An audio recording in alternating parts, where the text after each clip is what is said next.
Hey everybody, welcome back. It's the Razzball Fantasy Football Podcast. I am B-Don. Donkey Teeth is still on his journey across nobody knows where. So I've called in reinforcements. Nobody at the Razzball crew was available, so we've gone outside. I brought my buddy Steven in, aka Skim. I said I wasn't going to call him Steven, but we've already screwed that up right off the bat. And then he called in extra reinforcements, his buddy Goose. Goose, why don't you give the people a little introduction to yourself? Let them know, why you're here instead of some other random person we could And have. your socials where they can find you. I won Suncat the first year of its existence. 3-time Nova Elite champ. I mean, I win fantasy football championships. That's why I'm here, I guess. And goodness. yeah, those are So random leagues nobody knows about except for the like 12 people, 15 people that have been in the leagues. But yes, that's an accomplishment. At least you've won titles before stepping into the arena, and you would do some fantasy football stuff on your own, right? Yeah, just a little content here and there, some posts on Instagram, posts on Twitter. I don't have the time to do what you're doing with podcasts, man. I tip my hat to you, man. It takes a lot of time, a lot of effort, a lot of organization that I don't have. So I'm happy to be a part of this, man. I appreciate the invite. Hey man, thanks for jumping on. We appreciate that. And I mean, really, like if you have 10 minutes, 5 minutes, you can do, podcasts and YouTubes. It's really not that hard. I'll help you out with that. But he's getting there. Yeah, let's go ahead and just jump into it. I mean, it's week one, so there's more than enough for us to talk about. So we're going to start at the top. This is mostly going to be a start sit edition because we have fantasy football podcast, just great podcast on Razzball covering waivers, covering the general stuff. So, we're going to have some general stuff talk just because, how can you not? But we're going to be more start sit leaning. Before we get into that, though, we're going to talk a little bit of fab because it's run officially. We're recording this Wednesday night. So if anything happens in the Thursday game, I'm just going to let you know up front. We don't know what happened because it's going to come out Friday. And if you submit start sit questions, no, we're not going to be able to help you on Thursday night. Start sit. Send those to us specifically. I'm at RazBeaton on Twitter. And Goose, what's your handle? Goose Whispers FF. There you go. So if you have specific, you're not going to ask my handle. Go ahead, Skim. What's yours? At Fantasy Sun King. There you Love go. it. There you go. So if you have specific questions for any of us, you can send them there. Let's just go ahead. So Fab, what did you do? Did you spend, more than 20%, which means, you really believe in a player? Did you drop significant Fab on anybody? Myself, no. 10% was my top this week. I wanted to, I really wanted to, but I'm a big believer in week one overreactions. I think the most that I spent was in 1,000 fab league, 100 fab on Zay Jones, got him. But yeah, not nothing over that. I know some of us in here did though. Right. Jim, what you doing? Well, I was able to beat the waiver wire and actually get Zay Jones before everyone else had a chance. So saved a little money. However, I'm a little more reckless than the Goose and maybe even Don over here. Spent a lot of fab on our boy Puka Nuwaka. And we'll talk about it later, but over 80% fab, but that's just me. But I don't recommend. Yeah, that's very brazen. It's very brazen. I had one guillotine league where I spent $720 on Jalen Waddle, but that's a guillotine league. You get like big players each week, and I need a receiver to keep going. My theory in a guillotine league or even in just survivor leagues where you're picking games is you have to win this week to move on. So don't worry about saving it up, spend it. You're going to get just people missing it. It's going to be less competition as you get going. So spend the fab, get the guys that you need. I mean, Jalen Waddle's a nice addition for any team, but that's a very specific. I'm more along your lines. I spent like 15%, I think, on was my max that I spent this week. I think I spent 169 on a player just because I like throwing that number out every time for fab. It's just fun. I get a little giggle every time. So All right. I was going to say the time that to spend fab is early on, is it not? It depends. It depends on the year. I feel like there were some breakouts this year, or potential breakouts, whereas last year, week 1, it was the most boring, like, fab run of all time. Yep. Well, and I don't hate what you spent on Puka, especially because we really don't have any certainty on Cooper Cup right now, right? So he could just throughout the whole year be Matt Stafford's favorite target. Obviously, So a record season play for me. yeah, exactly. And so Yeah, if you want to put your chips all in on that, obviously Van Jefferson wasn't anything. Tutu's not a wide receiver one, so you know it It's not could Van. make sense, you I know, don't know in about that. retrospective. We'll see, because Van is primarily slot, and so it's different defenses will present different matchups. You know, Stafford will throw to Cup all the time, but I mean, no offense to Puka, he's not Cup yet. He's not there on the trust level. So we'll see how this goes. I will say I wouldn't have spent 80% on Puka just because 81%. of that uncertainty that he is potential. You know, Cooper Cup is probably coming back. There's definitely a question of it may not happen, but We'll if talk he more about does, Puka later. hey, Sure. we're there. Yeah. We don't normally talk about defenses, but it's week 1. It starts it. So I wanted to go through and talk about the top defenses and the bottom defenses, and like which ones are real defenses that we're not, we're scared of. We don't want to start unless they're, must start guys. And then the ones that were matchup based and we're not afraid of. I have the list of top 10s here, Dallas, Cleveland, San Francisco. I think for the most part, we can probably agree those are 3 legitimate defenses. Dallas, maybe less so, but they have a couple just nasty playmakers, obviously, that make them a threat. Right. Yeah, they're pass rush. I'll go ahead, Steve. No, please, Goose. Please, you first. I mean that was just I don't think we'll ever see anything like that again, at least this year, and it's not decade. I mean that was insane to watch. I was going to say the pass rush, but there's the defense in a whole was just, I mean, it overtook the game, right? The fourth stringers were stopping Danny Dimes, and it was really embarrassing, was it not? I mean, it was very embarrassing for the Giants' offensive line too. Honestly, you could attribute some to that, but they're, like you said, they're dogs out there, man. They're playmakers. That defense is scary. Yeah, I don't know if you guys saw the clip, but like there's this clip of sometime in the first half. I think it was in the second quarter, some period, and the defense is literally sitting over there talking about how they're just going to break them before the first half is over, and this game is going to be done. It's absolutely absurd. Like the defense knew they had the offensive line's number, and they could do it with anybody. They're like, everybody's getting a sack. Look under your chair. What'd you get? You got a sack. Everybody gets a sack. It was like Oprah Winfrey style.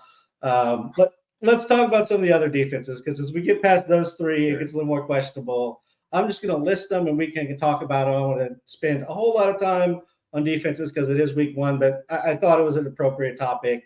We had Atlanta, the Rams, New Orleans, Tennessee, the Jets, and the Raiders. I mean, I think there's some pretty clear lines in here, but I'll let you kind of walk down those teams. Just give us, your thoughts in regards to, like, are these real? Oh, I forgot Baltimore. Baltimore is also one that we need to throw in this discussion.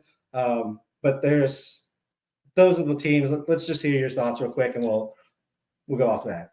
Yeah. So looking at that list from Baltimore down, I not that I have to see more, but there's a tier right in those 8, and I think that the New York Jets are above them. I think the New York Jets all around. The Bills are a great team, great offense, and they made Josh Allen look silly. So there, I think 4 turnovers. Yeah, I think they should be included with those first 3, and then we cut that tier. We have the rest from there. We'll see what they can do next week. I will say this though: if no one's picked up New Orleans Saints defense yet, and if there's any reason they're on the waiver wire, pick them up. They have a very easy schedule, quarterback wise. It's a cakewalk for them.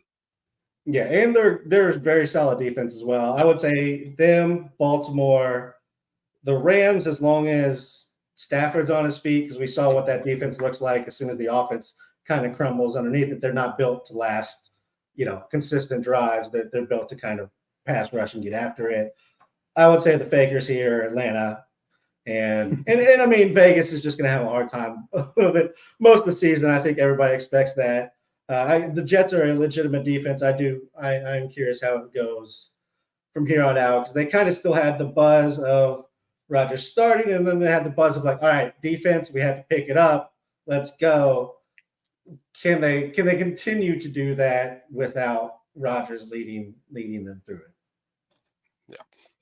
All right, let's move to the other side where we have the highest points allowed, and there's some bad defenses in here. So I'm just going to ask you I'm going to list them, and I'm going to ask you which ones you think have some redeeming qualities still.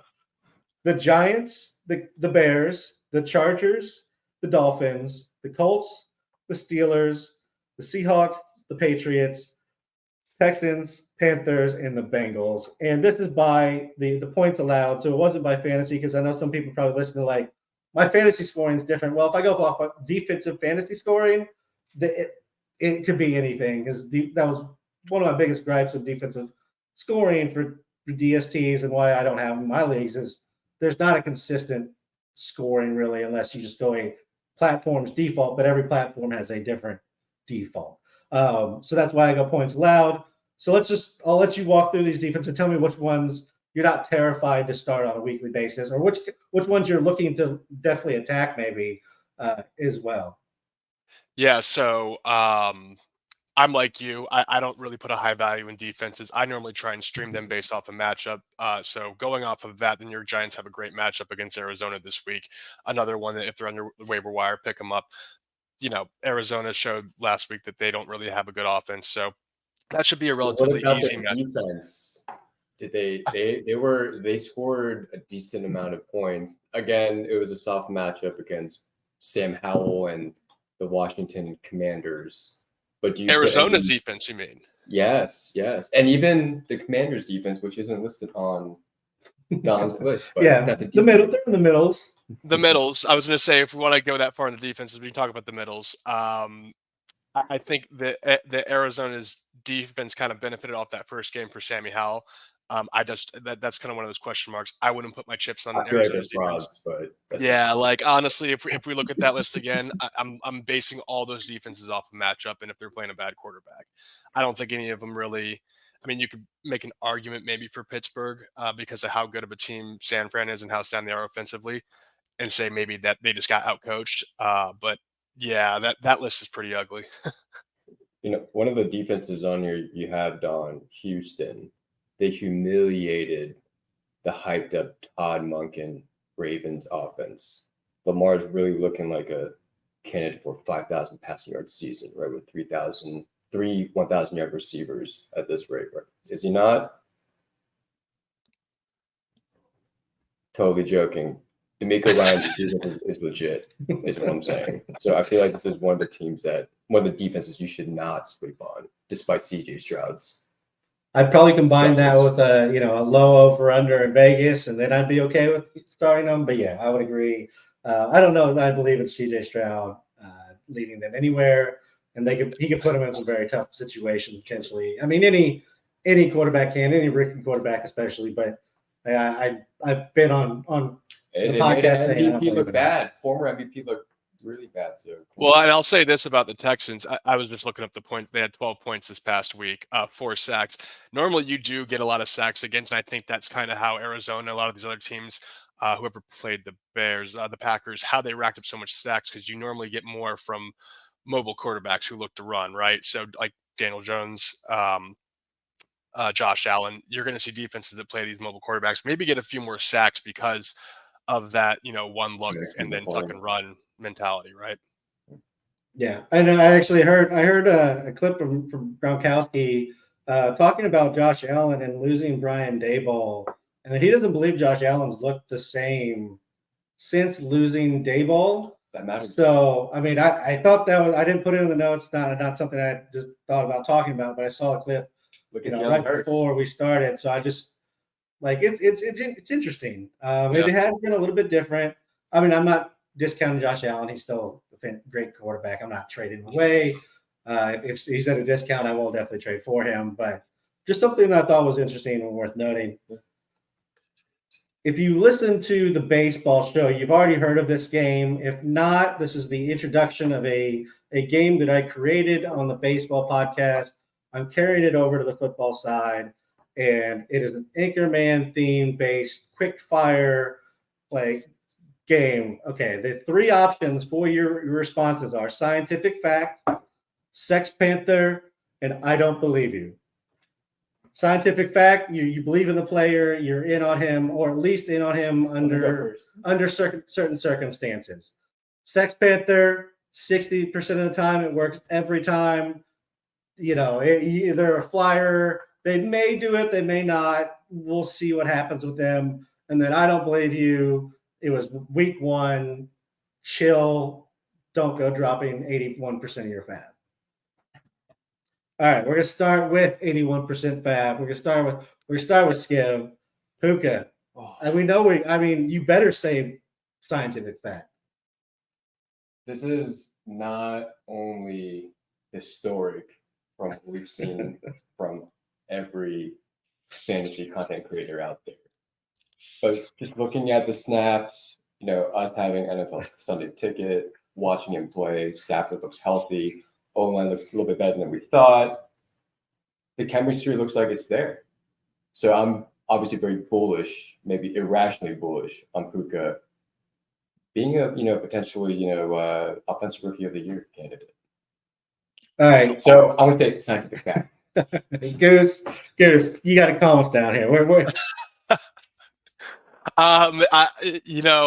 you should make that bet. Honestly, if you have that strong feeling about it, just hedge that. But I'm more on the Sex Panther side for Puka. Again, we don't know when Cup's coming back, but if he does come back, Puka's in a slide down. We're going to see pretty much all those targets go to Cup. And we don't know what the offense looks like with Puka and Cup. So I'm not so much or as bullish as Skim over there. But I do see where he can carve out a role in that offense based off of how this first game went, with or without Cup, to where you could stream him in your flex. Depending on how many flexes you have, I would be more flex 2 on him. But yeah, I'm gonna stick with Sex Panther on this one. All right, that's fair enough. I think I'm also going Sex Panther just because the literal definition of 60%. It works all the time. Like he's going to give you 60% of the games, and then Cup's going to come back and it's going to wreck everything. And I'm just going to throw this out there. He played basically the same snap percentage, actually slightly less, like 1 snap less than Tutu Atwell, and he played less. Like he didn't play every single snap. He wasn't out there, which maybe leads to him getting more snaps. But if this is how it's going to work, if it's going to be 80, 80, 80, and then like a 30%, dropped in there among their 3 top receivers, then it could be any 3 of them any given game. Because they Puka and Tutu looked good this week. Van Jefferson did not. But in the right matchup, that all switches and it's slot heavy, and it's Van Jefferson, Tyler Higbee. So, well, Van Jefferson did. Yeah, and Van Jefferson did have that big play that he dropped the pass on. I just wanted to note that his stat line could have looked a little bit better if he caught that pass. So yeah, definitely a candidate for asshole of the week, Van Jefferson. He was the clear start out of the Rams, and he was the one who didn't really get it done. I already mentioned. Let's just talk about Tutu Atwell. Where's he at, Steven? We're gonna start with you again. He had 8 targets, 6 receptions, 119 yards, and like I said, the same snap count. So for me, I don't believe you. Okay. Simply put, I think that he is too small to survive this game long term. Again, he had a great game. I'm not going to discount that. Way better than my boy Van Jefferson. But again, I don't believe that he will overtake Puka, my boy, at 81% fat budget. But what do you think? You tell me. Yeah, so with Tutu, I got to agree with that one. Definitely on the I don't believe you side. To preface this, I was probably the biggest advocate for not starting Van Jefferson week 1. I called this out. I knew Puka and Tutu would have a week. I didn't think it'd be this good. I will say that Seattle's D line is pretty shaky. They did not look good at all. They weren't getting the quarterback. I don't know if Matt Stafford's going to have that amount of time facing a lot of these other defenses like San Fran this week. So I don't know if he's going to be able to go through his progressions as quick. That's why I think Puka is going to be maybe a little bit more hyper targeted than Tutu, because he's going to go to his first progression. He's going to throw it, and he's going to have to, because he's going to have Bosa, breathing down his neck. So I don't believe you, only because, I think that we might see a little change in the amount of time that Stafford actually has to throw the ball moving forward. Gotcha. I'm gonna go with Sex Panther on him as well, because I think he's kind of in the same boat. As long as it's Puka, Tutu, and Van Jefferson and Tyler Higbee, again, I think it's gonna work where one of them probably is gonna disappoint. Probably two of them, two out of that four is gonna disappoint, and two of them are gonna have pretty solid games, and that's just gonna be how it's gonna work. Maybe I'm completely wrong, and Puka is just gonna be Cooper Kupp's replacement. But I'm also looking, and I am actually against this, so I kind of hate that I'm saying this. Also looking at draft capital. They took Tutu in the second round. Puka was. They took Van in the second round. They did. That's another point, though, towards them potentially playing them, keeping them in the lineup, and then when Kupp comes back, you have 2 second rounders. Like, does Puka get cut out? Just if he doesn't produce at this same level, if he becomes what I'm saying, and it's just matchup based, like, does he survive the cut, or does he become the fourth receiver? Well said. All right. Moving on, we're going to a couple running backs here. Kenneth Gainwell had 14 attempts, 54 yards, 4 targets, 20 yards, 62% snap count. Kenneth Gainwell, where does he fit on this scale, Steven? I don't believe you. It looks just not even going to mention it. Just out. I don't believe you. He's obviously hurting out this week, so please don't start him. Yeah. I think the Philadelphia offense is in trouble. I don't have lots in that game, so I don't Okay. believe you. All right. Yeah. Yeah.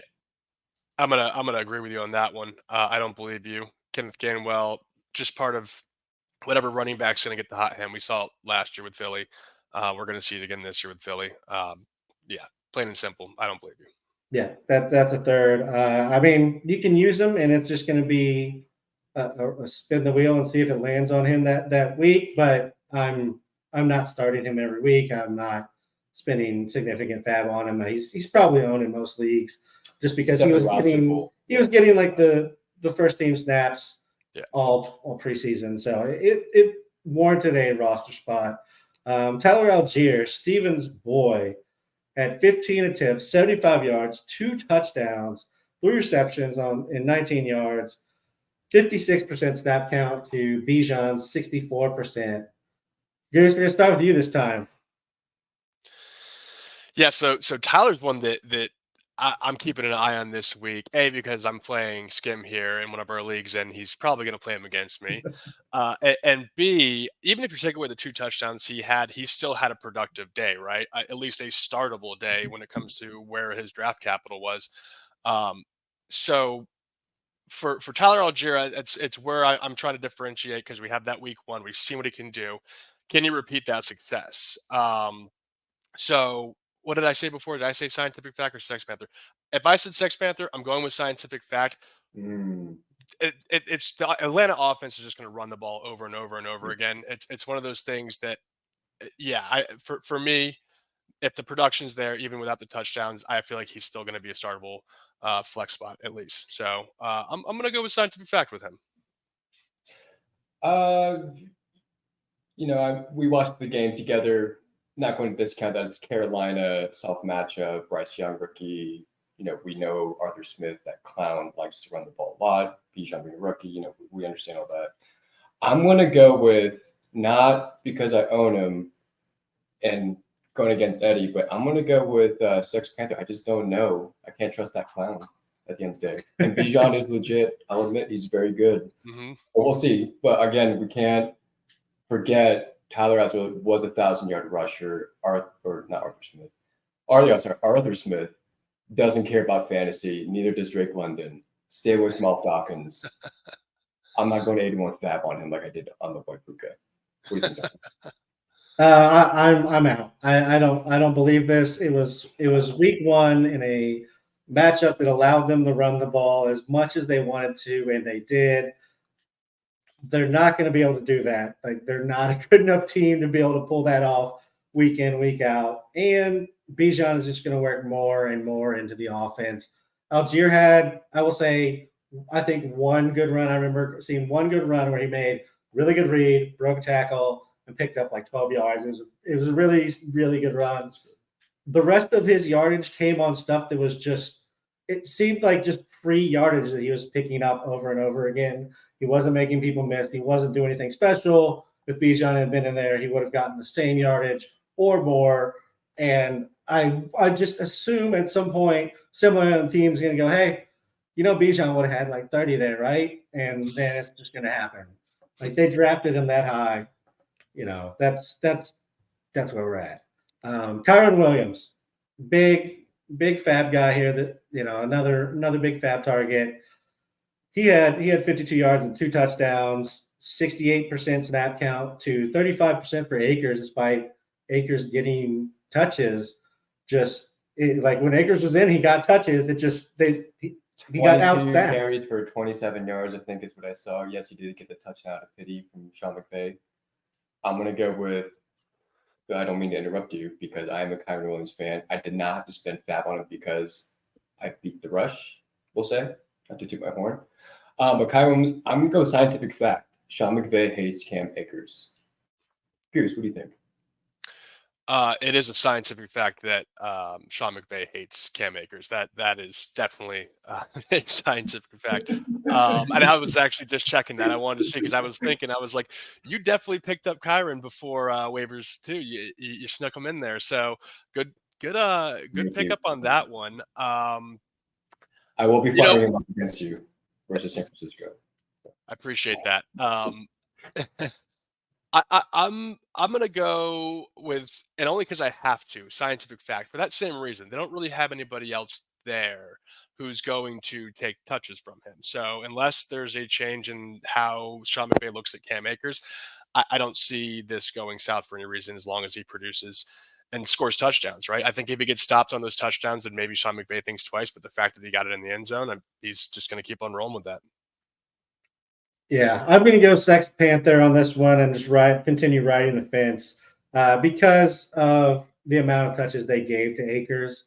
I just feel like there's a balance that the Rams want to maintain with their running backs because they've seen what it looks like when they lose like their first 3 running backs in a row and have to go to random guys off their practice squad. So I just feel like they've learned their lesson and they want to keep both of them involved, even if he does hate Akers. I just think he's going to get touches and get him in the situations that he thinks Akers does best in, which I would maybe disagree with, that running right in between the tackles is not his best attribute, but it's what they're going to use him for. Moving this along, Kendrick Bourne, 11 targets, 6 receptions, 64 yards, 2 touchdowns, 91% snap count. The next closest was Kason Boot at 69%. Juju, my boy Juju, 54%. What has become of Juju? And then, Kendrick Bourne, is this the legit wide receiver 1 for this team?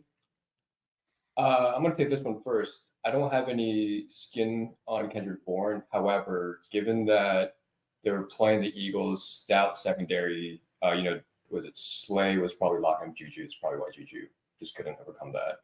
But Kendrick Bourne, I'm going to go with, I don't believe you. This might have been his only good game of the year. What do you think, Goose?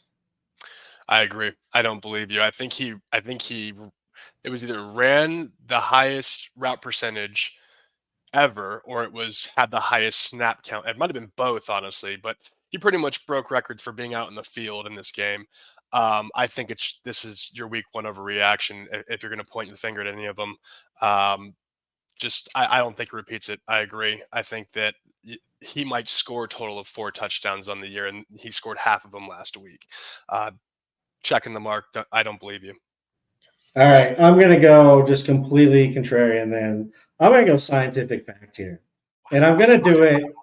I'm going to do it because of the targets. He had 11 targets and 91% snaps. The next closest was under 70%. Like, they have him on the field. They trust him, whether they're throwing the ball, whether they're running the ball. He's their best blocker from the wide receiver position. He's on the field. And, this isn't the offense. I mean, I'm sure, again, they would love to run the ball all the time, but I don't know if they can maintain that either. So I think there's going to be a fair amount of targets to go around. And if he's in the game all the time, that plays to his benefit. Would I maybe not start him against an elite quarterback?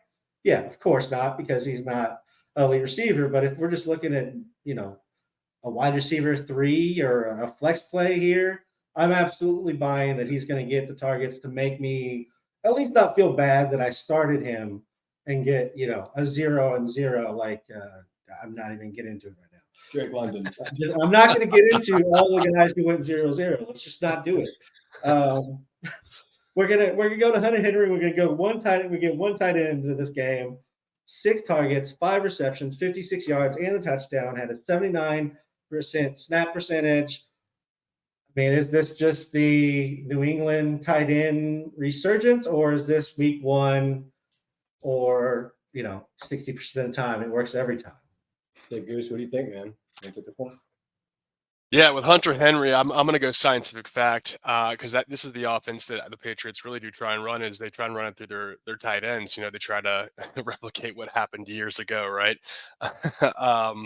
Good old Brady and Gronk days. But I think that Hunter Henry, it's kind of submitted himself to be that tight option at tight end again in an offense that wants to circle around tight ends. So. Scientific fact on this one, I think he's probably going to be the most consistent pass catcher going forward.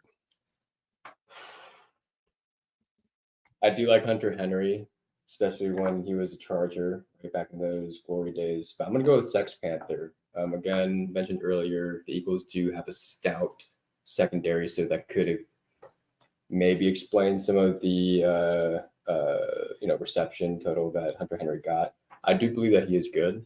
However, I'm not sold on Hunter Henry at this point, given it's Mac Jones, Bill O'Brien's a clown, and this could be the end of the Belichick era. So just not very bullish on him. I am going to say that I'm scientific fact, and then I'm going to put an asterisk on it because I love Hunter Henry, and I'm always in on Hunter Henry. So it's scientific fact, everything that Goose said, but asterisk because he's my boy. Moving off of the game, we're just going to talk about some of the week 1 flops.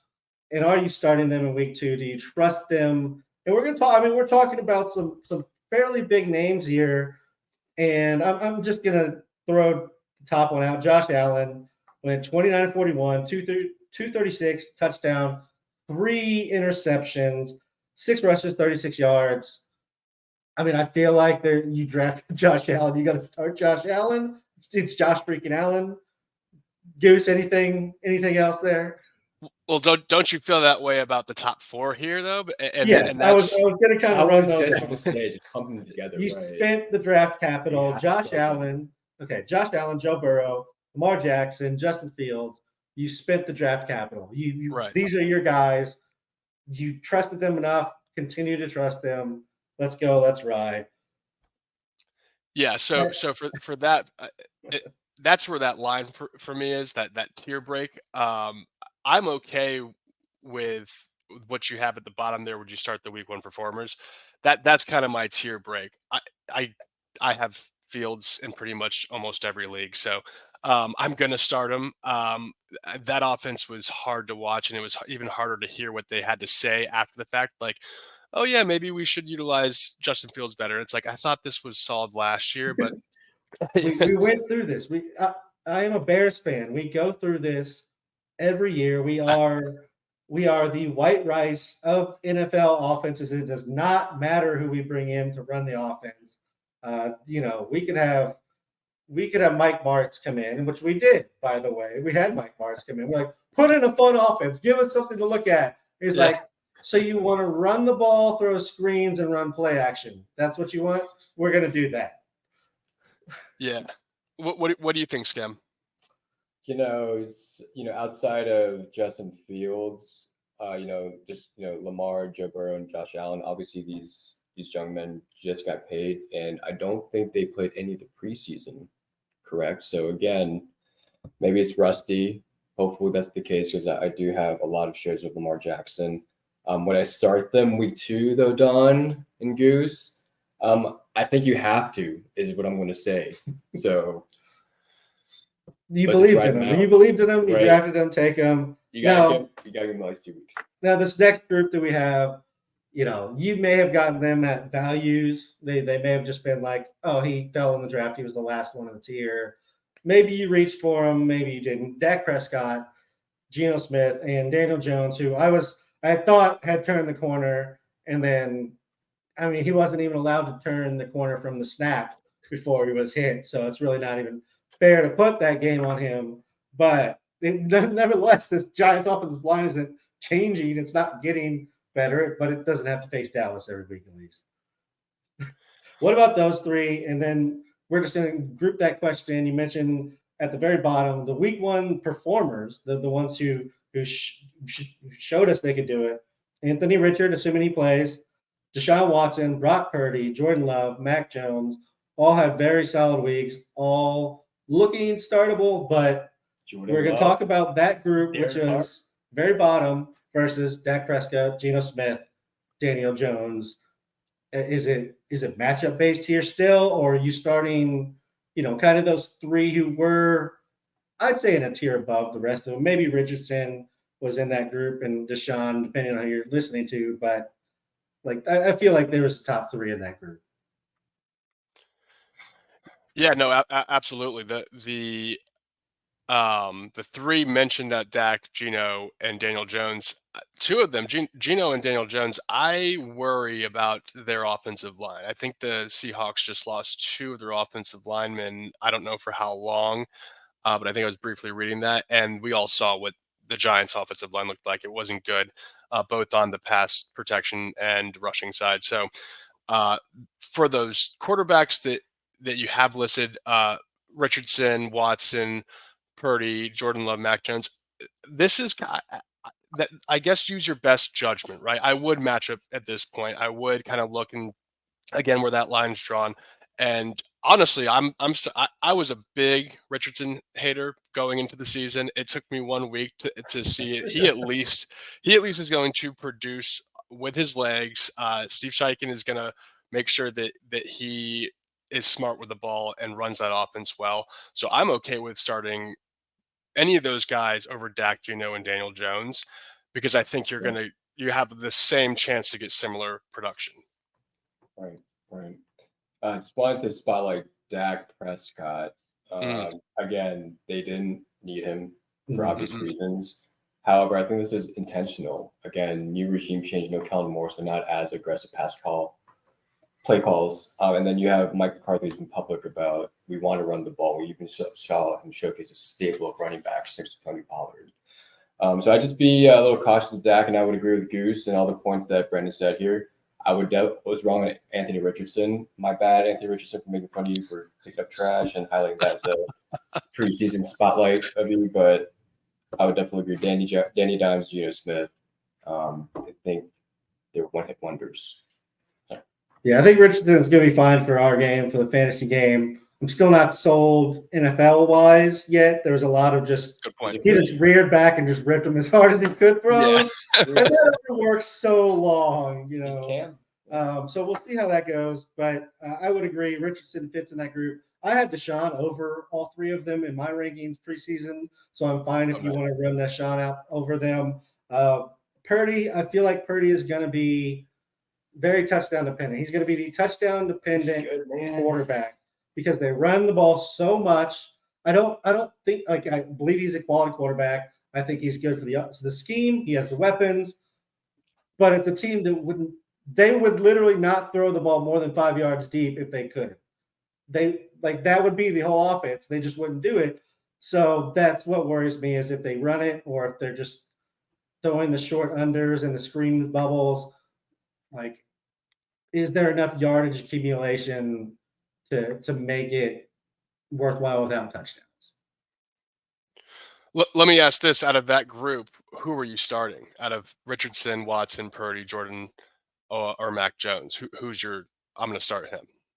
I mean, Deshaun, I would say is my start. I mean, he looked solid. The defense is going to keep them in games, and so maybe there's a little bit of downside with him, but I feel like there's a floor because he knows he doesn't have to rip it like he did in Houston when he was just playing with garbage teams, and they're like, "Hey, we need to put up 5,000. There's no way we're making the playoffs if you're not putting up just massive numbers." And Cleveland doesn't need that. They're going to run the ball. They're going to play good defense. And he's going to get his. I still believe that, but I feel like he's kind of the upgraded Brock Purdy of what I just said of Purdy. And Richardson's a swing play. Like he could have some massive weeks here. Yeah, for sure. So if you're a gambler, I have no problem throwing that out there. And that's probably who owns him. Honestly, is either the gambler or the Florida fan or Colts fan in your league. Yeah. All right, moving on to running backs. Mixon at 13 attempts, 56 yards, 3 receptions for 17 yards. It just wasn't a good game for the Bengals. I'm just marking this one off. If you drafted Mixon, starting Mixon, we in on that one. And let's just do the same thing. Mixon, Saquon, Jacobs. You pretty much have to start those guys. They're their team's offense. Najee, I could see being concerned about just how bad that offense looked. But they were just in such a bad position right out of the gate. So let's start with Najee Harris. So Najee Harris, would you start Kyron Williams over Najee Harris? No. In a full point PPR? Not this week. I don't think so. Ooh, is that too bold? No, that's too far for me. I just don't. I mean, Jalen Warren's emergence again. Just say no Deontay. Again, they maybe be stacking the box. Najee's not the quickest, most elusive running back. Just saying. I'll say this: Najee Harris was a cracked egg this week. I don't expect a lot out of him, but I also had every LA Rams player on the cracked eggs as well. So the Kyron Najee thing is just kind of digging in trash for me. Yeah, I don't know if I can make that call either. I'd have to start Najee. Yeah, just honestly, I'm a stick to your rankings guy as much as it is. You have to acknowledge things when they slap you in the face. But I'm sticking with Najee here. He's been good for 2 years. He's their running back. I believe they like him. They want him to be the guy still. And there'll be better days, I hope, for the Steelers offense as a whole. Kenneth Walker, the third, had 12 attempts, 64 yards. Actually did good, with his touches. But there's a little bit of split, and just, again, the Seahawks offensive line, as you mentioned earlier when we're talking about Geno, is not set up for success. So I guess, Goose, Kenneth Walker, from what you saw, and we'll say I don't know what to think about Charbonnet, again, rookie, first game, his fluke. Are you starting Kenneth Walker? I guess most people draft him as an RB2, would you say? Yeah, I would say it's an RB2. That's where I mean, are you still, starting with confidence as the top 24 play? It's a top 24 play. They got the Lions this week, but just in general, yeah, I would say that what he produced was enough for me to confidently, because with the 5 targets and 4 receptions, you do that 10 times over, more than likely he's not only going to get 3 yards. He might get negative yards, but more than likely he's going to get more than 3 yards. 12 attempts is solid. I do, again, that offensive line worries me. It worries me a lot, but if that defense plays anything like it did against LA, then they should have a lot of opportunity with the offense on that field, because they'll probably get scored on a lot. So for him, yeah, I'm still holding on, because I think he still has that top spot secured. I don't think Charbonnet has done enough yet to dig too much into his workload. Yeah, I'm starting him. I'm starting him. He looked good. Like every run that he made, that he had any kind of moment, like he got hit in the backfield like at least 2 or 3 times that I remember watching. So out of 12 attempts, he really had like 9, and out of that 9, he made 65, 68 yards out of it. So yeah, I'm perfectly fine starting him. Dameon Pierce was definitely a point of contention amongst the fantasy world in the draft season. 11 attempts, 38 yards, 2 receptions for 9 yards. Goose, are you starting Dameon Pierce with confidence, or is it more of a I'm starting him, I don't feel good about it? Again, as an RB2, I would imagine. Yeah, right? we're talking So RB2s here. Yeah.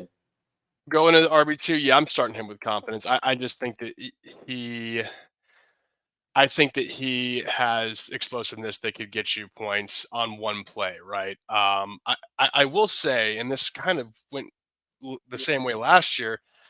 It's almost like he gets to the red zone, and you're like, oh, he's going to score here because every other rush he has is for positive yards, and then he just doesn't. It's like he's allergic to the end zone as soon as they get in the red zone, and then everywhere else he's a bull, and it's very confusing. But I'm still, I have some favoritism toward him, but I'm still for another week. I'll ride with him. It was weird to see. I will say this. It was really weird to see like Mike Boone out there for some formations. I don't know what that was about. I knew Devin Singletary would get in the mix a little bit, but not anything I'm really worried about. But something to definitely look at. I'm just kind of confused on how they're running their formations there. I mean, that's not all that abnormal for Houston to be confused as to how they're running things in their Yeah. offense. But I will say this was one of my concerns was just I didn't know if they were going to give him the workload that he got last year, and I didn't know that he was good enough to make it work with 40%, 50% of the work. Again, if you drafted him, I think you have to start him. But I'm definitely more in the like, oh, please get it together and please be the best back in this backfield, which I think he probably is. I've always been a Devin Singletary fan, but he's just consistency. He is just like the flat line of running backs. It's like you want average rushing, he's good. Average receiving, that's what he's doing. But he just does it all. So I think he's just going to earn a little bit of playing time just by being trustworthy, and he's always been good at blocking for his size at least. Let's move on to your boy Jahmyr Gibbs, Stephen. 7 attempts, 42 yards. So again, another high production, low volume guy. 27% snaps versus David Montgomery, my boy. 79%, just getting all the time. This is maybe the line for me where I'm like, I really love Jahmyr Gibbs. I really think he's going to be great. I don't know that I feel good about stuff. I don't know if I can start him. No, that's totally fair. Just watching the game, I'm more optimistic about Jahmyr Gibbs moving forward based off of the most, more recent information that's come out about Dan Campbell and whether it's coach speak or not. That may have been his lowest touch total of the season.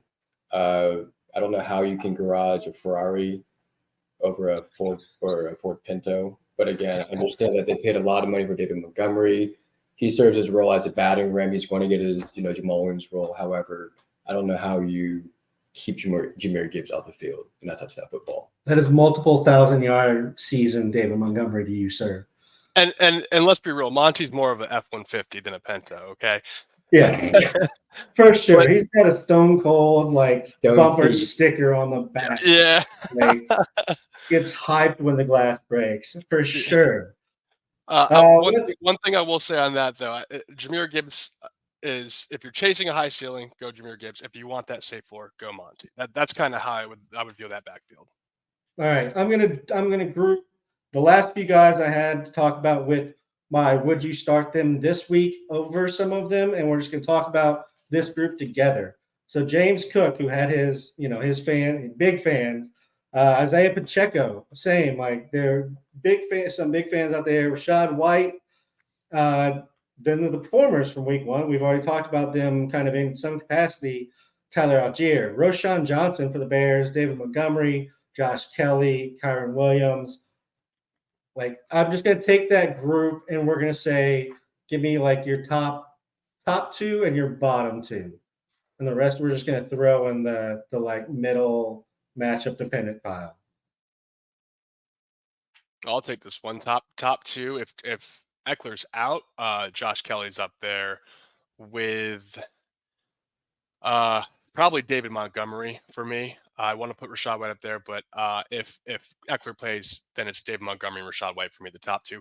Bottom two, again, I'm benching all Rams this week. I'm afraid of San Fran, so Kyron's in the bottom, and Roshan Johnson for me is the bottom, and it's only because I want to see him actually run with this when the Bears are actually in a game, when they're actually in a close game, when not at the end during garbage time. I mean, we saw the talent, right? Talent was there for sure, but we also saw the talent at the end of the game when they had no chance. So that's something he's last now, but he could definitely spring up the rankings here in the next couple of weeks if he starts playing with those ones. So, are you starting Tyler Algier over Rashad White? Let's No. say full point PPR. No, I'm starting Rashad White because he's still getting the work. I mean, he was just under 80% snap count. He is the guy. It's just You're not worried about the I will inefficiency. take the time. Like, give me snaps, assured snaps. I will take that over, guessing about what's going to happen. Yeah, And I'm volume's not king. sure Kyron's assured. Like, that's my thing. If we get another week, he gets him, then sure, I'll change what I'm saying and I'll get on board. But I still think they want it to be more 50-50, at least in touches percentage, like as it goes. That's why I keep the receipts. Thank you. What about your top two? Yeah, my top two is Rashad White. Josh Kelly, as you mentioned, if Eckler's out, he looked really good, actually. I mean, this is maybe the first time at the NFL level we can say Joshua Kelly looked good on the field, but he did. And I don't mean that as a slight. I thought he was actually going to be a pretty solid running back coming out of college, but it just never had really clicked. It just didn't seem like he was getting it. And then this game, it seemed like something had clicked in this offseason. And then I'm going to go Roshan with my Bears. I just believe he's going to be the guy now. I'm just going with that. David Montgomery definitely in that discussion as well with the snap count. But that's one where, for this week, I'd say David Montgomery. But long term, he'd fall back in the middle because I expect that to even out as the season progresses as well. Bottom would be Tyler Algier because I just don't like him. And then I would say Isaiah Pacheco. They're clearly just a mix and match running back team, and they don't even like to run the ball. So why am I going to overinvest? If I have Pacheco and I can get draft day value for him, 100% shipping him out the door for somebody else right now. I agree with that fully. All right, we're at 52 minutes. Let's try and run through the wide receivers. Again, Garrett Wilson, Jamar Chase, I feel like you're starting them. I will say Garrett Wilson drops a little bit. No Rodgers. There's definitely some concerns here. You're starting them. Please, oh God, start them still. T. Higgins also, we're just going to throw him in there, although he was a 0 for 0 as well. Crack day. 0 for 0. It was so bad. It was so painful. Let's start with, Amari Cooper. I think this is just one of those there'll be better days type, right? Or you're shaking your head. What do you got to say? You hate Amari Cooper, don't you? You're one of those Amari Cooper's not that good. He's not good. Nonsense people. Well, he's not good. And, I think Deshaun Watson is just not who he was in Houston. Again, I know, and we don't even know if he's a wide receiver one on his own team anymore based off the snap count touches. Right. So, again, I think Amari Cooper's got some competition. I don't expect him to be this poopy moving forward, but again, just not an Amari Cooper fan as my wide receiver one. I'm not even that big of a fan as a wide receiver too. I'm not gonna lie. When I saw that Nick Chubb was gonna be involved more in the passing game, the first thought in my head wasn't they can't find a replacement. It was Deshaun Watson has trouble throwing that ball deep, doesn't he? And we've seen spurts. We've seen spurts of Deshaun Watson where he's looked like old Deshaun Watson, but then we've seen spurts of Deshaun Watson where you're like, what was that? That interception he threw, it was like, where were you? It was raining, maybe slipping. Yeah, that looked bad though. That looked like a throw. So I'm not fully off of Amari. I just think you have to temper expectations on him. He definitely, that's talent. He's a very talented wide receiver. Deshaun Watson is a very talented quarterback. They have a running back who's going to attract attention. They have a defense who's going to be able to give them a lot of rest, right? So I'm not fully off Amari, but I'm not fully on. I'm kind of in between on him right now. Yeah, Amari's my guy. I'm always at bat for Amari. I own him every year because everybody hates him. He's going to be fine. He does. I feel like he does this every year. Week 1, and this happens where like people like, see, we told you Amari's not that good. He just ends up with like 1,200 yards and 6 touchdowns, and just year after year. And yeah, it was pouring down rain. Like I'm giving Deshaun Watson a little bit of a break here, which goes into the Amari thing. It was really hard for everybody to pass the ball in that game. DJ Moore, my boy. Bears traded for him. Everfliss has already said that they made a mistake because no kidding, you made a stupid mistake getting DJ Moore. Mistake. Underutilizing. 2 targets, 2 receptions, 25 yards. I'm starting him. I will say I do not feel as good about it as I did before week 1, but I'm running him out there.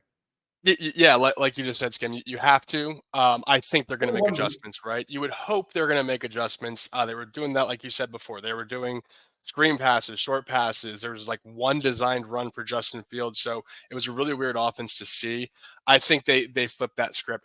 He's got to get double-digit target this week. You would assume, right? I mean, they have to make a statement. So I'm the same way. I'm all in on them. Start them.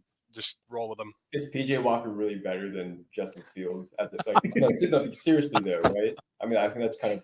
Hopefully, we're not going there, but again, that week 1 overreaction. I know, my bad. Stop. Who's the D3? Who's the D3 recruit that they got, or the D3 they got from Vertigo? We're not getting into this. We're moving on. We're moving on from this conversation right now. Christian Kirk. This is a legitimate concern of mine. I love Christian Kirk. He was my boy. I thought he's going to be the wide receiver 1. He has the rapport. Calvin Ridley has taken a year and a half off of football, in which he had an injury and then didn't play for a year. It did not look like that. The snaps did not look like that. I have legitimate concerns here, and I think I'm sitting Christian Kirk unless I have better options. Would you start, and maybe Goose, you want to take this question, would you start Zay Jones over Christian Kirk moving forward? Let's say PPR league, if it matters. Yeah. I mean, look at this. The snap count alone is pushing me to do that. He's in there for those wide receiver 2 sets, and I don't know.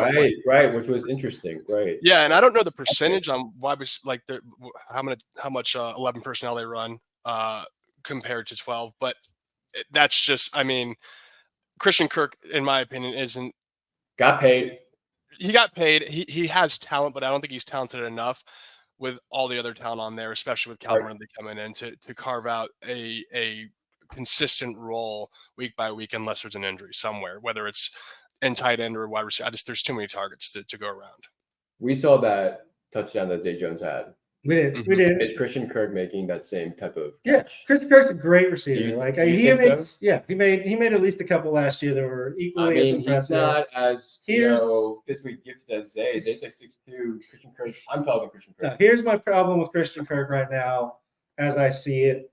The offense is built to play a lot of 2 receiver, 1 tight end, and he is now, with the addition of Ridley and Jones, a slot receiver. Mm-hmm. So the number of targets, the number of time he's spending on the field is not at the level that it was last year. He was running outside and inside because he was their best receiver because they had dropped everything.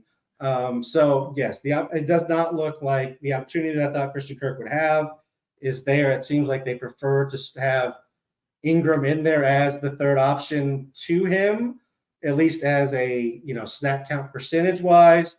I understand that Ingram's bigger, he blocks, all of that. But until they go to a 3 receiver, 1 tight end kind of spread offense regularly, then I'm on warning for Christian Kirk. If you have no better options, I'm still okay. It was week 1. I'm not. Again, I think he's a very good receiver, but he needs to get off the field. They need to get him involved if he's going to show that. Yeah, I'm not dropping him by any means. If that's what we're delineating, he's still going to give you good weeks here and there. Not as smart is all we're saying. I think collectively. Yeah. Barring injury. Let's see how this works out. 60% snap count is not what I was putting in my script in my head for Christian Kirk. Maybe that's my bad, but it was not what I was thinking. We're going to we're going to do the same thing. We're going to look at the bottom grouping here. We'll discuss the breakouts with the poor performers. Jackson Smith-Njigba, big rookie, the number one receiver, consensus across all dynasty boards. He was the best receiver coming out. He had 5 targets, 3 receptions, 13 yards, under 60% snap count, while Lockett and DK did Lockett and DK. I was going to say, I'm going to let Goose take my time on this one because I have 0 shares of JSN. Okay. But I know Goose feels a certain way. But Goose, tell us about your son, JSN. Oh, you're talking about the best, the most talented receiver on the Seattle Seahawks right now. Yeah. And what he did in his 59% compared to what DK and Lockett did in their high percentages of 94 and 88, he had the same amount of targets. Some slipped out of his hands, some just didn't go his way. Again, I blame the offensive line for a lot of the issues that the Seahawks had. But don't be surprised if he starts eating into that 12 personnel work that Lockett has, because he is a better receiver. And going forward, I think that Pete Carroll's going to recognize and acknowledge that. Bearing any injury, he's still going to be mostly in that 11 personnel set, which, in my opinion, I think the Seahawks had like I can't remember how much it was, but they play a good amount of 11 personnel to the point to where I'm not as off on him as I am on Christian Kirk, just because the talent alone, and he has a pathway to get to more snaps and get in that rotation more. Right. I mean, it's definitely a comfort thing with Lockett and DK. I mean, Lockett, I agree, Jason, like talent-wise is above Lockett, but Lockett knows everything.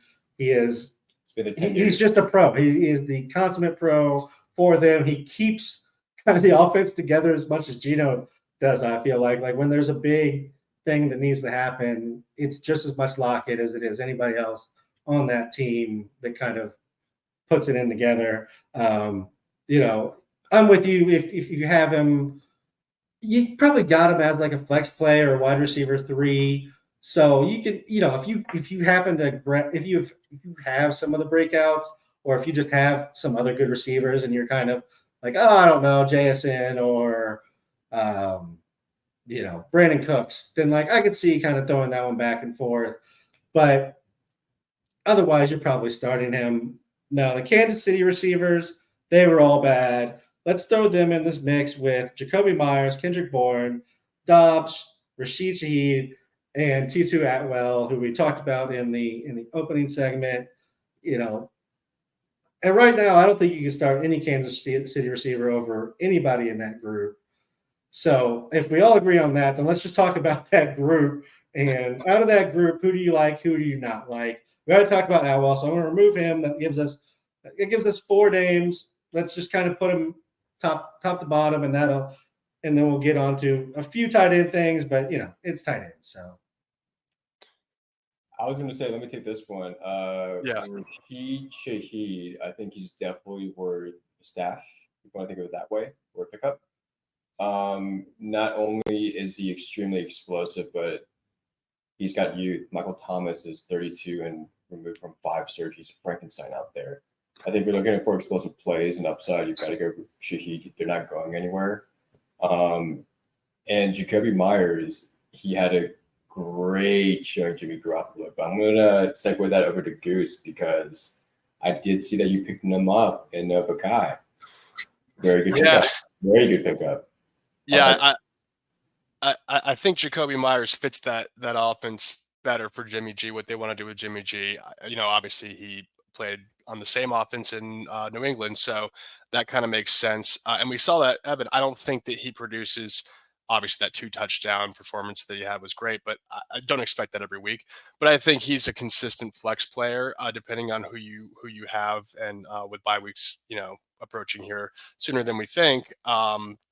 Look forward to people forget Jimmy G, Josh McDaniels, and Jacoby. They were all together in New England, so they're just running the same system. So exactly the one that Jacoby thrived in, and so you kind of saw right. it. You kind of saw him targeting him more and looking for him more than Devontae. I think more again because they know they're comfortable, right? They're running exactly what they did before, so they don't have to really think too hard about it, and which is good for Jimmy G. Now? No, chill. And last note on that, Romeo Dobbs is the Green Bay wide receiver 1. I'm not a Christian Watson. Woo, let's go. Okay. I draft Romeo Dobbs late. I missed on him in one league. Christian Watson to me is high efficiency, which is great some games, but for me, it's not sustainable through the season. I'm thinking, and we saw it. Romeo Dobbs did great with the limited snap count. I think he only played like 50% snaps and put up decent numbers, right? So that's my last point on those receivers. I love Romeo Dobbs over Christian Watson. Yeah, I'm going to go my guy Bourne at 1, just because, again, I think he's on the field all the time for them. I'm going to go Shaheed 2, Myers 3, Dobbs 4. So I actually am down on Dobbs, and this is why. The Bears defense is so bad. Jordan Love 15 to 20. Jordan Love looked good. That's what you need to know about how bad the Bears defense is. So I'm not counting Dobbs' production against our terrible. Like, he was wide open. Like, half of the like, they could have done on the Watson. They could have gone anybody. Like, anybody on the Packers could have been catching footballs out there. Yeah. So it was like watching the opposite of like the Giants, Dallas offensive line, defensive line. It was just like the Bears corners and safeties were just kind of like floating in the space, letting anything happen around them. So I'm not in on Dobbs. I'm not really in on Watson either. I kind of think it's just, I don't think it's going to be as efficient as it was. And I think ultimately temper expectations. Ultimately, they want to run the ball a whole lot more than any Packers team in the last 30 years has. All right, tight ends.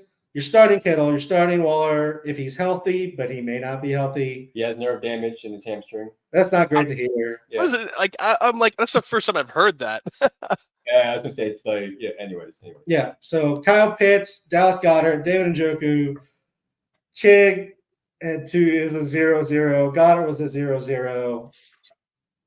If you have these guys, you're starting them though, right? You're not starting them over. No. Would you start Hunter Henry over any of these guys? Yes, I would start Hunter Henry over Kyle Pitts, Chig, because Ryan Tannehill was extremely inefficient and looks like his age. He looks cooked. You know what, Njoku, I think he's still going to be all right. But a couple of names you did not have on here, if we can kind of. I mean, every tight end was bad. It was really. We could talk about every tight end. Week 2, right? Ferguson, Musgrave. Literally, Hunter Henry was good. Komet was okay, and that was it. Your bear, Komet. No, he was if you go look at. No, it was bad. Here's the numbers: 4 tight ends in full PPR had 10 or more points. It was bad this week. 2.5 PPR had 10 or more points. It was so bad at tight end this week. That's why this week is going to be good. Other than Hunter Henry, I really don't care about what happened at tight end this week. Yeah, I'm just kind of like refreshing it. Hunter Henry, I would start over Chig. I agree.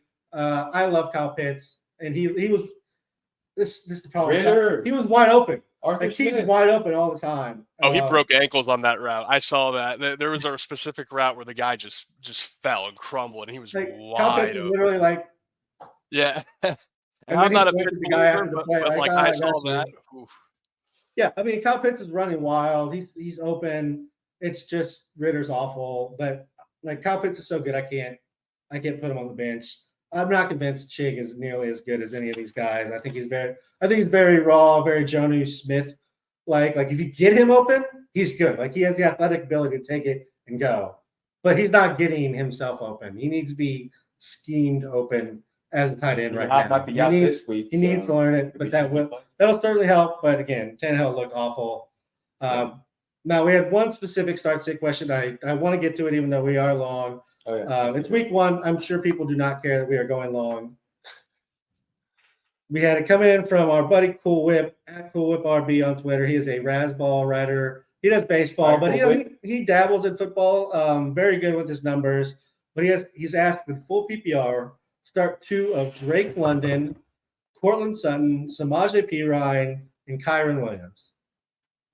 I'll go first. I'll keep it short. Kyron Williams and Cortland Sutton. Drake London with a double goose egg.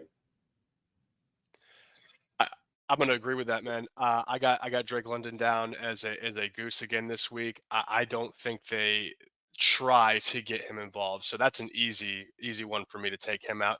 I'm gonna go Samaje Perine in this one though. I think that we saw that they're gonna deploy that same old Sean Payton running back system where they're splitting snaps, and you have good luck starting both of them. I mean, they both only produced I think about 10, 11 points each this past week, but the volume isn't there, but it is there if that makes sense. Like they're guaranteed to split those snaps and they're guaranteed production. So I'm gonna go Kyron and Samaje for this one.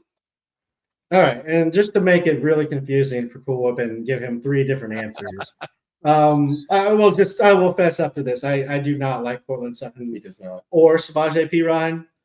So that kind of leaves me with 2 by default, which is Drake London, and this is I acknowledge what happened in the game. I acknowledged it with Kyle Pitts. Desmond Ridder is awful. That was why I was concerned about Drake London and somewhat concerned about Kyle Pitts. But in tight end, working the other stuff, I was like, Ridder can throw it 5 yards. He'll figure it out eventually. I feel like Drake London, you have to start again. Like I would be stubborn enough if I drafted him to start him again because like you drafted him as your WR2, WR3. Like if you believed in him, you thought it was going to work out. Like he's still talented. He's still on the field. I'm throwing it out there. I don't like Cortland Sutton, so like I'll take a player I like versus a player I don't like. Fair enough. And Perine is splitting, and I don't like him, so that's another one. Kyron. Yeah, Double no. So start Kyron essentially. That's an easy one. Yeah. So I think Kyron's the auto on here, and then I'll be firing him up this week. And then you can kind of pick from there on who you like and who you don't like. So, guys, I appreciate you guys joining me for this so much. Give Goose, let the people know if you got anything coming out, or if not, just throw out your socials again so everybody has those. Yeah, so I try and put out on Tuesdays my cracked eggs, which are players that you saw do well the week before that might not do as well this week based off a matchup, or players that talent wise just aren't there. And I also do my top 5 waiver picks as well. So I send out nice little graphics for those. It seems to be a people pleaser. At Goose Whispers FF on Twitter. All right. And one last question for you, and Skim, start thinking about yours. And I'm sorry I didn't put this in the outline, but the best part of the whole show is Asshole of the Week. We didn't talk about this. It wasn't in the notes, but is there somebody that you want to just throw out there? It could be a player. Easy for it could me. be a ref. It could be a coach. It could be anybody who you thought did something just absolutely horrendous that needs to be called out here at the end of the show. Until he's going to be wrong. Arturo Smith, the Atlanta Falcons clown show. Eddie? Oh, man. On the spot on this one, I'm going to say the Giants' offensive line. Oh, that's a very solid one. I'm going to go very personal on this one because I have them everywhere. I have them as my number 2 or number 3 tight end, and that is Dallas Goedert, who did a giant 1 target, 0-0, just cost people their matchups in terrible fashion. Luckily, like the worst that happened was you went against Hunter Henry, at least in the tight end matchup, because every other tight end did not put up points. So that's the one saving grace for Goddard, but he better get it together as the Eagles offense as a whole needs to get it together a little bit. They started real strong, and then I don't know what happened. Skim, throw your socials out there. Again, you can find me at the Fantasy Sun King on Twitter. And everybody, I hope you know me if you're listening. I am B-Don. I'm at Raz B-Don. You can find us on youtube.com/RazBallFantasy. Rate, review, listen, subscribe wherever you get your podcast. If you have specific comments, send them to us on Twitter. Put them on the YouTube. We'll be checking those out as well. And if you have a start-sit question for next week, go ahead and throw it to us on Twitter, and we'll get it added to the bottom of the list. Till next time, guys. See you. All right. See you, Goose.